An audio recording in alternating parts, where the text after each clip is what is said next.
স্টেজটা শুধুমাত্র নন ভাইয়ের জন্য না, এই স্টেজটা এসপি স্যারের জন্য না, এই স্টেজের ফজলুল করিম ভাইয়ের জন্য, স্টেজ সবার জন্য। আমরা কি সবাই এখানে আসতে চাই?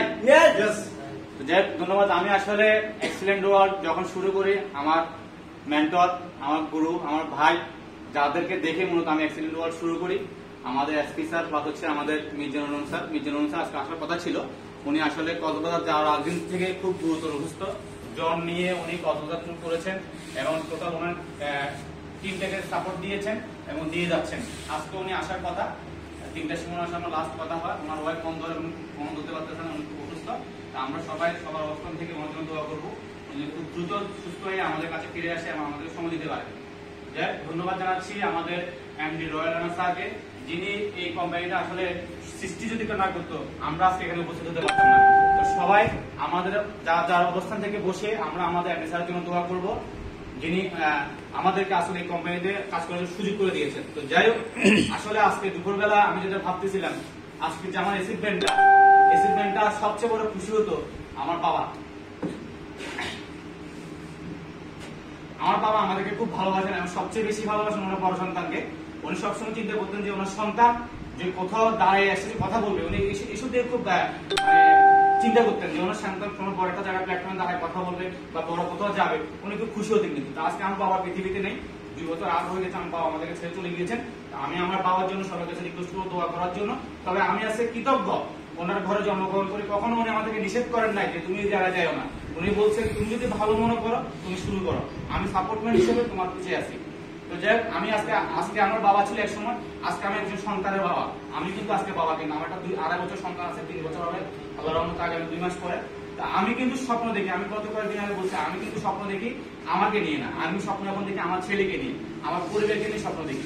আমার স্বপ্ন ছিল আমি একটা কোম্পানিতে ছিলাম, যদি আমি কোম্পানির কোনো অ্যাচিভমেন্ট করি, আমরা হিন্দু, আমাদের সবচেয়ে আপনাদের উপর হজ আছে, আমাদের পবিত্র স্থান তীর্থ আছে। আমার স্বপ্ন ছিল আমি আমার মা বাবাকে তীর্থ করাবো। আসলে আমার দুর্ভাগ্য, আমার বাবাকে করানো সম্ভব হয় না। আমার মা এখনো আছে জীবিত, আপনার দোয়া করবো আমার মায়ের জন্য। আমি চেষ্টা করব খুব রিসেন্টলি আমি আমার মাকে নিয়ে, আমার পরিবারকে নিয়ে তীর্থ করার জন্য এই ধরনের একটা মেন্টালিটি আমি তৈরি করেছি। আপনাদের যদি দোয়া থাকে। দ্বিতীয়ত হচ্ছে যে আজকে যে অ্যাচিভমেন্ট আমি করেছি, এটা আমার না, এটা আপনাদের। আপনারা আজকে এখানে বসে আছেন, আপনাদের। প্লাস মজার বিষয় হচ্ছে আমার এই অ্যাচিভমেন্টটা হচ্ছে আমার যারা সৌদি আরবে বসে আছে আমার ভাইদের, যারা মালয়েশিয়া বসে আছে তাদের জন্য, যারা দেশের বাইরে বসে আছে, যারা তাদের প্রয়োজনে কাজ করতে করতে আজকে আমি কোম্পানির এজিএম, তাদের জন্য আমরা একটা কথা দেবো, যারা দেশের বাইরে বসে আছে। তো যাই হোক, আমার যে স্বপ্নটা সেটা হচ্ছে আমি কোম্পানির ইডি পর্যন্ত যাব। এখন আপনারা কি আছেন কিনা? আমরা কি ইডি হবো? আমরা ইডি হবো। ভাই দেখেন, আপনার মধ্যে যদি আমি সবসময় একটা কথা বলি, আমি বলতে ডু আর ডাই যদি না হতে পারে তাহলে আপনি সফল হবেন না। আমাকে আজকে আমরা এখানে ইনভলভ হয়েছে, আমাদের এসপি স্যার স্টার হচ্ছে, আমাদের এমডি স্যার আছে, আমাদের কাজী সাহাদুল স্যার স্টার। ওনারা যদি গাড়ি পায় আমরা পাবো না কেন? আমার কত হচ্ছে এই জিনিসটা, আমি যেহেতু খেলতে নামছি আমি গোল দেবই। আমরা সবাই গোল দেবো। তাহলে আমাদেরকে প্রথম স্টেপ হচ্ছে আমরা যারা আজকে এখানে উপস্থিত আছি, আমরা সবাই এসও হবো, সবাই এম হবো, সবাই এজিএম হবো, সবাই জিএম হবো। স্টেপ বাই স্টেপ আমরা উপনীত হবো। সেম আমি আরেকটা স্বপ্ন কথা বলবো, সেটা হচ্ছে আমার প্ল্যান হচ্ছে 2021 সালে ডিসেম্বরে আমি নন এই কোম্পানির স্টার হিসেবে আবির্ভূত হবো। যে কোনো মূল্যে 2021 সালে আমি নন পাশে ব্যাকেটে থাকবে স্টার এক্সিলেন্ট ওয়ার্ল্ড। আমি কেন এই জিনিসটা, সেটা হচ্ছে আমি সবসময় সবাইকে বলে থাকি এবং একা প্রশ্ন বলে থাকি, সবার ওপেন বলে থাকি, সেটা হচ্ছে আমার প্ল্যান হচ্ছে আমার ছেলে আগামী এখন 3 বছর, আগামী 2 থেকে 3 বছর পরে আমার ছেলে স্কুলে যাবে, স্কুল যাওয়া শুরু হবে।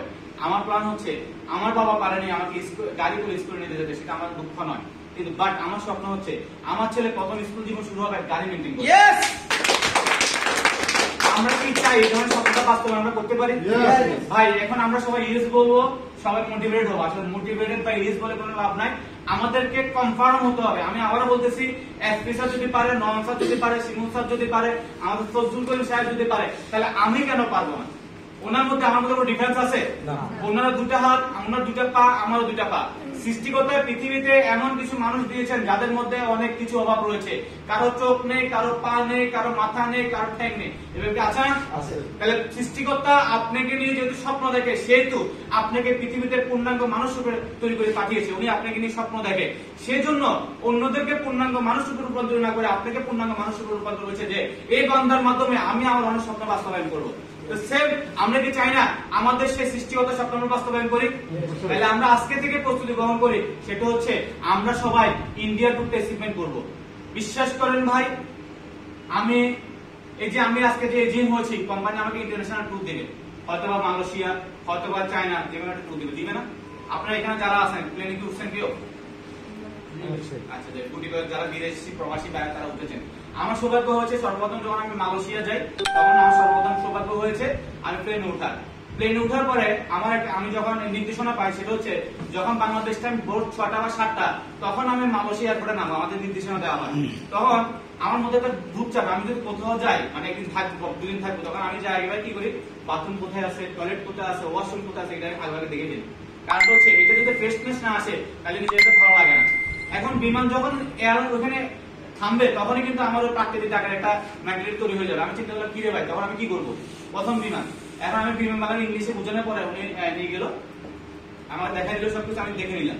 তাহলে দেখেন, এই যে একটা অনুভূতি, আমরা সবসময় হয়তো স্টার লাইন বলবো এই ধরনের কায়দা চলছি, বিমানে উঠে একটা অভিজ্ঞতা দরকার আছে ভাই, দরকার আছে না? দরকার আছে। কিন্তু আমি আপনাদের রিকোয়েস্ট করবো, কোম্পানি ফ্রি নিচ্ছে, কোম্পানি আপনাকে ফ্রি নিচ্ছে, তাহলে আপনি যে জিনিসটা ফ্রি, আমরা টিভিতে অ্যাড দেখে প্যারাসুট 500 ml সাথে 100 গ্রাম ফ্রি, তখন দূর দূরে আমরা দোকানে চলে যাই 100 গ্রাম তেলের জন্য।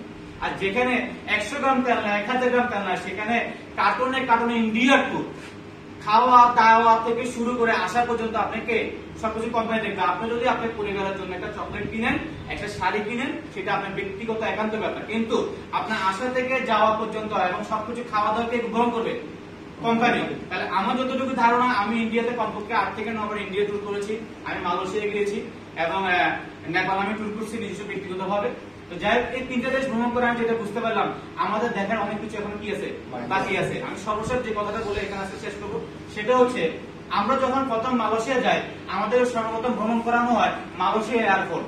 আমি একটা জিনিস শিখছি সেখান থেকে, সেটা হচ্ছে মালয়েশিয়া এয়ারপোর্ট ঢোকার পরে, চিড়িয়াখানা ঢোকার পরে আমাদেরকে বলতেছে, ভাই আপনার এটার মধ্যে ঢোকেন। আমরা দেখি যে গাড়িটা একেবারে ইয়ের মতো, খাঁচার মতো।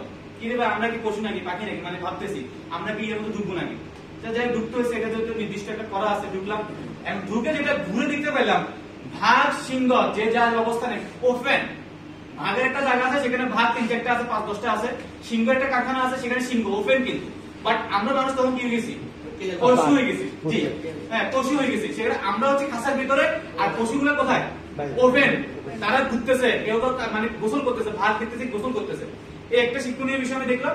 আরেকটা বিষয় হচ্ছে, যখন আমরা ফার্স্ট টাইম মানে ইয়ে থেকে চিড়িয়াখানা থেকে বের হয়ে যাবো, তখন ওই মুহূর্তে একটা ভাগ বসে আছে, বাট অনেক লোক এই ভাতটাকে স্পর্শ করছে, খোসা মারছে, কান টানতেছে, এটা করতেছে, সেটা করতেছে।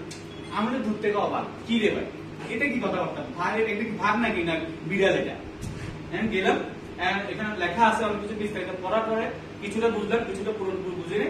সাথে এক লোক আছে, উনি বোঝানোর চেষ্টা করতেছে, ইংলিশের লোক আছে, মালা ভাষার লোক আছে, বাংলা ভাষায় আছে, উনি বুঝাচ্ছে।